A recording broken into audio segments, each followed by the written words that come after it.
All right, welcome to The Explainer. Today, we are going to get into the nuts and bolts of the legal blueprint that holds almost every major deal together. We're talking about contracts. So let's start with the big question, right? What really turns a simple promise, a casual handshake, into a deal that's actually legally binding? If you can answer that, you're on your way to understanding this whole thing. Okay, first things first, let's lay out the landscape. You see, not all agreements are created equal. Think of contracts as having, like, 4 different flavors, and each one has a totally different legal status. I mean, we're talking from rock solid to basically never even existed. First up, you've got the valid contract. This is the one you want, right? It's the gold standard. It checks all the boxes, meets all the legal requirements, and you better believe it's fully enforceable in court. It's built to code, totally ready for action. Then you have the complete opposite, the void contract. And this is a big one to get. It's not just a broken contract. It's one that was invalid from the get-go. It's as if it never existed. A classic example, a contract to do something illegal. The law just pretends it's not even there. Zero legal weight. Nada. Okay, now here's where it gets a little more nuanced. Avoidable contract. This one is tricky because it looks valid, but one of the parties has a kind of escape hatch.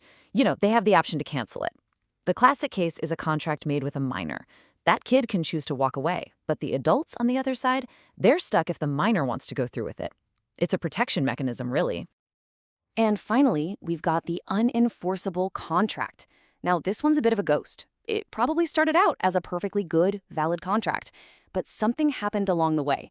Maybe a deadline passed, like the statute of limitations we'll talk about later. Whatever the reason, a court just won't enforce it anymore. It's a deal that's lost its legal teeth. So let's just put that all together real quick. A valid contract, it's good to go, fully enforceable. A void contract, it's a ghost, never really existed. A voidable one, well, that gives one person an exit door. And an unenforceable contract, that's a deal that a court just isn't going to help you with anymore. So that begs the question, how do you actually build one of those gold standard valid contracts? Well, just like a solid blueprint for a house, you need 5 essential ingredients. These are the non-negotiables. You miss even one, and the whole structure can come tumbling down. And here they are, the big 5. You've got competent parties, mutual consent, a legal purpose, putting it in writing when you have to, and something called consideration. So let's break down what each of these actually means. All right, ingredient number 1, competent parties. This is all about who is signing on the dotted line. To have a valid contract, the people entering it have to have the legal capacity to do so. That means they can't be minors, and they can't be mentally impaired in a way that the law recognizes. Like we said before, a contract with a 17-year-old, it's generally going to be voidable by them. They get a do-over. Number 2 is huge. It's mutual consent. You'll often hear lawyers call this a meeting of the minds. And that's exactly what it is. Both sides have to be on the exact same page about the core of the deal. I mean, if you think you're buying that beautiful corner lot, but the seller thinks they're selling you the one next to it, well, you don't have a meeting of the minds. And guess what? You don't have a contract. Third up is legal purpose. And this one is pretty straightforward, but man, is it crucial. The contract has to be for something legal. You could have 2 perfectly competent people who totally agree on the terms, but if the deal is to, say, rob a bank, that contract is automatically void, right from the very beginning. No questions asked.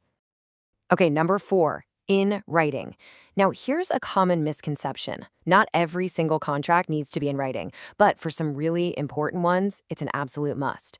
There's this old law called the Statute of Frauds, and it says that for major deals, with real estate being the prime example, a verbal agreement or a handshake just won't cut it. It has to be in writing to be enforceable. And finally, number 5. This one trips a lot of people up. It's called consideration. And let me be super clear. This is not the earnest money deposit. A lot of people think that, but it's wrong.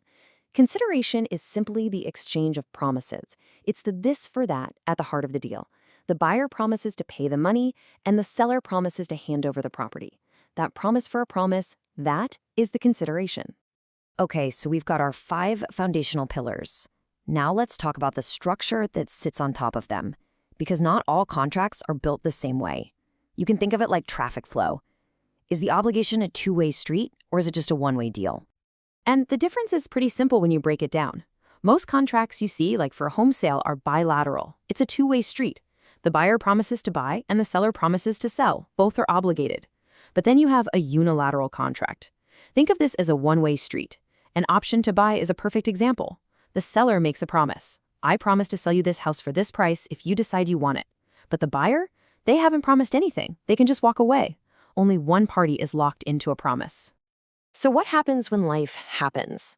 Things change after the ink is dry on the contract. Well, you don't just tear up the blueprint and start over. There are proper legal ways to change an existing contract. And this is a really important distinction to get right. You have amendments and you have addendums. An amendment changes something that's already in the contract. Let's say you need to push back the closing date. That's an amendment. An addendum, on the other hand, adds something totally new. Maybe you need to add a financing contingency that wasn't there before. See the difference? One alters, the other adds. Every blueprint leads to a finished building, or sometimes demolition. And just like that, every contract eventually comes to an end. It can be a happy ending where everything gets done, or sometimes it gets torn down early. So let's look at all the ways a contract can wrap up. So a contract can terminate for a bunch of reasons. The best case scenario is full performance. Hey, everybody did exactly what they said they were going to do. Perfect. But it can also end if both parties just agree to call it quits. That's mutual agreement. Or maybe it becomes literally impossible to perform. And then, of course, there's the messy one, breach of contract. That's when one party breaks their promise. Now, speaking of a breach, this is super important. If someone breaks the contract, the person who was wronged doesn't have an infinite amount of time to do something about it. A legal clock starts ticking. It's called the statute of limitations. And if you let that clock run out, well, your chance to sue is gone. Poof. So, to give you a real-world example, in a place like Texas, for a written contract, that clock runs for 4 years. You have 4 years from the breach to file a lawsuit.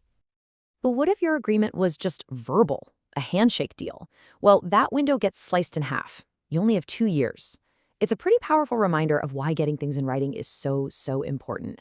It gives you a lot more legal protection and time. So we've walked through the whole process, right? We've seen how a contract's blueprint is drafted, what makes it solid, and all the ways it can end. But it leaves us with this one final really big thought. A contract is a promise backed by the law. So what's the ultimate price for breaking one of those promises?